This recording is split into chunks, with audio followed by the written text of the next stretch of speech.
दर 8 मिनिटाला एक महिला मृत्युमुखी पडते गर्भाशयाच्या कर्करोगामुळे.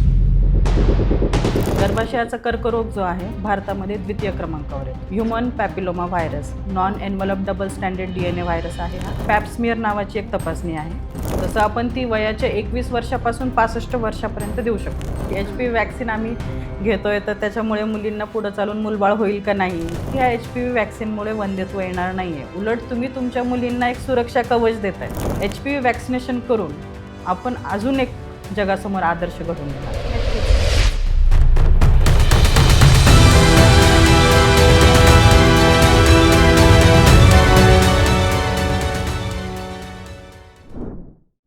नमस्कार. नायला फार्मा प्रस्तुत द व्हाईट कोट डायलॉग या आरोग्यदायक पॉडकास्टमध्ये मी सपना बियानी आपल्या सर्वांचे मनापासून स्वागत करते. आजचा हा विशेष कार्यक्रम खास महिलांसाठी आहे.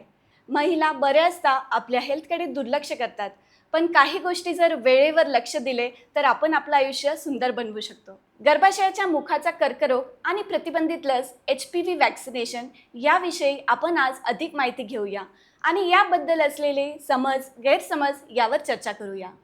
आज आपल्यासोबत आहेत सह्याद्री हॉस्पिटल उदगीर येथील सुप्रसिद्ध स्त्रीरोगतज्ञ doctor Priyanka Rathod madam. HPV vaccine देणं का गरजेचं आहे? हे बघा, गर्भाशयाचा कर्करोग प्रतिबंधक लस आहे HPV वॅक्सिन.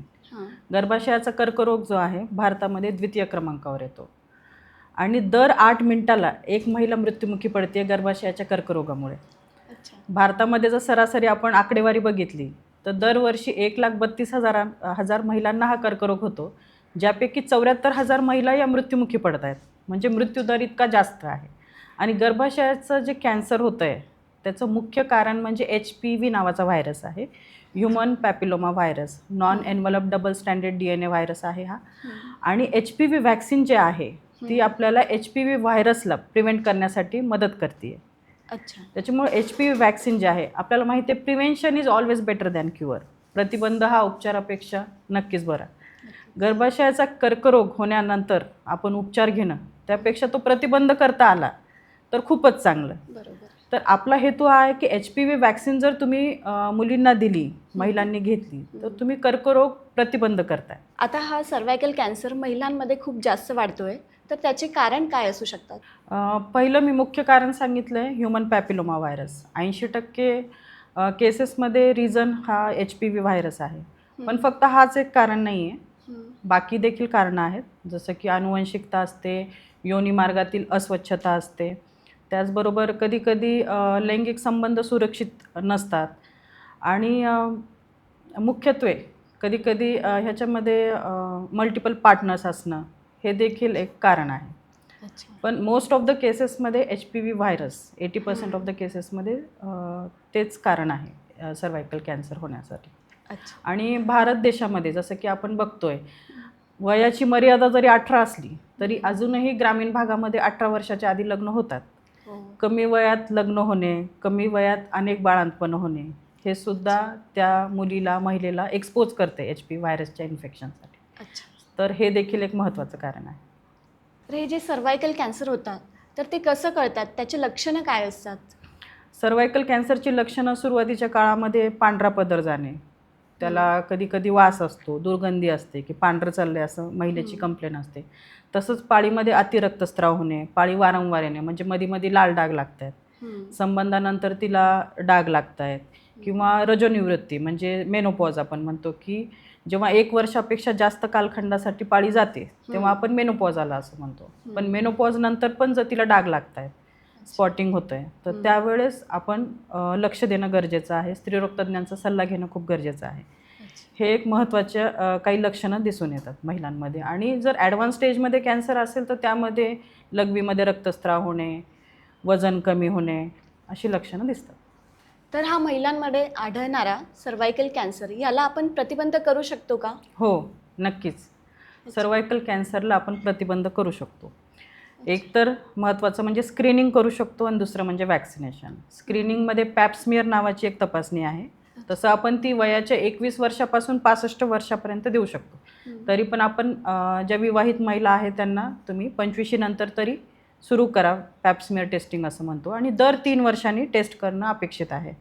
आणि जर पॅप्समिअरसोबत तुम्ही कंबाईंड दुसरी टेस्ट असते, HPV DNA टेस्ट जर करत असाल तर तुम्हाला ती दर 5 वर्षाला करणं अपेक्षित आहे. स्क्रीनिंगमध्ये पॅप्समिअर ही जी तपासणी आहे त्याच्यामध्ये आपण गर्भाशयाच्या मुखाचं एक सायटोब्रश असतो, त्याच्याने सॅम्पल घेत असतो, काचेच्या पट्टीवर आपण घेऊन ते हिस्टोपॅथॉलॉजीला पुढे पाठवत असतो. त्याच्यामध्ये जर काही चेंजेस आढळले, काही सेल्स दिसले, अटिपिकल सेल्स दिसले, तर आपल्याला पुढे उपचार करणं लवकर कळतं.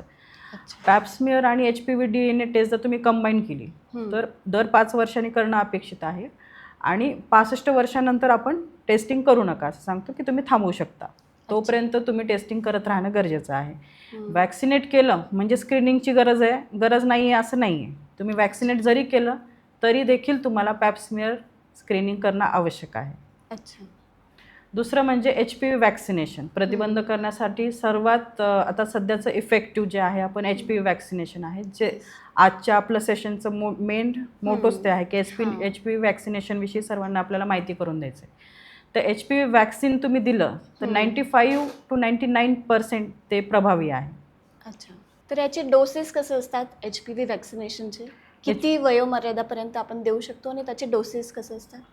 HPV वॅक्सिन आपण मुलींना आणि मुलांना दोघांनाही देऊ शकतो. दोघांना चालतात? दोघांनाही चालतात. आणि डोसेज आणि वयोमर्यादा सेम तशीच आहे जशी मुलींना आहे. 9 ते 14 वयोगटाच्या मुलींसाठी 2 डोसेज असतात, 0 आणि 6 महिन्याच्या अंतरावर. 15 ते 45 वयोगटातील महिलांसाठी 3 डोसेज असतात, 0, 2 महिने, 6 महिन्याच्या अंतरावर.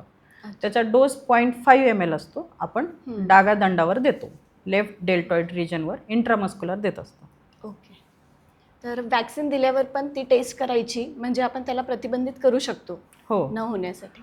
वॅक्सिन जरी तुम्ही घेतली आहे तरी पण तुम्ही तुमच्या 25 इयर्स कंप्लीट झाल्यानंतर विवाहित तुम्ही असताल तर पॅप्समिअर टेस्टिंग केलं तर तुम्हाला डबल अश्युरिटी मिळते. बरोबर. HPV वॅक्सिन दिल्यामुळे मुलींमध्ये वंध्यत्व येऊ शकतो का? कारण समाजामध्ये हा खूप मोठा गैरसमज आहे की यामुळे वंध्यत्व येऊ शकतो. तर तुम्ही काय सांगू इच्छिता? माझं उत्तर आहे नाही. आणि हा प्रश्न मला खूप पॅरेंट्सने विचारलेला आहे, मुलींनी विचारलेला आहे की HPV वॅक्सिन आम्ही घेतोय तर त्याच्यामुळे मुलींना पुढं चालून मूलबाळ होईल का नाही, किंवा त्यांच्या पाळीवर काही परिणाम होईल का, किंवा पाळीच आलेली नाही त्याच्या आधी आम्ही वॅक्सिन घेतलं तर तिची पाळी लांबेल का, असे काही पॅरेंट्सचे प्रश्न होते. आता आपल्या गव्हर्नमेंटने, भारत सरकारने वॅक्सिनेशन मोफत सुरू केलेलं आहे. 8 मार्च रोजी त्याचं शुभारंभ झालेला आहे आपल्या गव्हर्नमेंटकडून. 8 मार्च ते 8 जून ह्या दरम्यान आपल्याला मोफत वॅक्सिनेशन कुठल्याही सरकारी हॉस्पिटलमध्ये, वुमन्स हॉस्पिटल, जिल्हा रुग्णालय, उपजिल्हा, ग्रामीण सगळ्या हॉस्पिटल्समध्ये वॅक्सिन अवेलेबल आहे. 14 वर्षाच्या वयोगटातल्या मुलींना, 14 पूर्ण असणं आणि 15पेक्षा कमी या वयोगटातल्या मुलींना government single dose Gardasil vaccine देत आहे. आणि जेव्हा ही वॅक्सिन गव्हर्नमेंट देते तेव्हा त्यांना पॅरेंट्सची कन्सेंट पाहिजे, because they are minors, girls are minors. तर पॅरेंट्स मला विचारतायत की मॅडम वॅक्सिनमुळं काय आमच्या मुलींना वंध्यत्व येईल असं आम्ही काही व्हिडिओज बघितलेत इन्स्टावर, आम्हाला काही असे मेसेजेस मिळत आहेत. तर मी नक्कीच त्यांना सांगू इच्छिते की ह्या HPV वॅक्सिनमुळे वंध्यत्व येणार नाही आहे. उलट तुम्ही तुमच्या मुलींना एक सुरक्षा कवच देत आहे. मी आत्ताच सांगितलं की दर 8 मिनिटाला एक महिला ही कर्करोगामुळे मृत्युमुखी पडते आहे. इतका डेथ रेट हाय आहे. अजूनही ग्रामीण भागामध्ये आपण ऐकतो की पिशवी काढली अशा सर्जरीज होतात, की बऱ्याचदा महिलांना पांढरा पदर जातोय म्हणजे मला कॅन्सरच झालाय, काही इन्फेक्शन असू शकतं. तर त्यालाही घाबरून त्यांचं असं म्हणणं असतं की नाही डॉक्टर माझी पिशवी काढून टाका. बरोबर आहे. तर हे प्रमाण तुम्ही कमी करू शकता जर तुम्ही वेळेवर मुलींना वॅक्सिनेट केले, की तिला अश्युरिटी राहील की नाही मी वॅक्सिन घेतलेलं आहे, मला 95 to 99% प्रोटेक्शन ह्या वॅक्सिनमुळे मिळणार आहे. आणि आपण लवकर ही वॅक्सिन देतोय. ह्या एज ग्रुपमध्ये का निवडलंय गव्हर्नमेंटने की 14 वयोगटात का, तर मुली लैंगिकदृष्ट्या सक्रिय होण्याआधी जर आपण वॅक्सिन दिली तर त्यांना जवळजवळ 99% पर्यंत प्रोटेक्शन मिळणार आहे. प्रिकॉशनसाठी आपण आधीच मुलींना द्यायला पाहिजे. प्रिकॉशन्स म्हणून आपण मुलींना, आणि ही वॅक्सिन फक्त मुलींनाच नाही तर मुलांना सुद्धा दिली जाते. आणि HPV वॅक्सिन फक्त सर्वायकल कॅन्सर प्रिव्हेंट करत नाही तर 6 प्रकारचे कॅन्सर प्रिव्हेंट करते.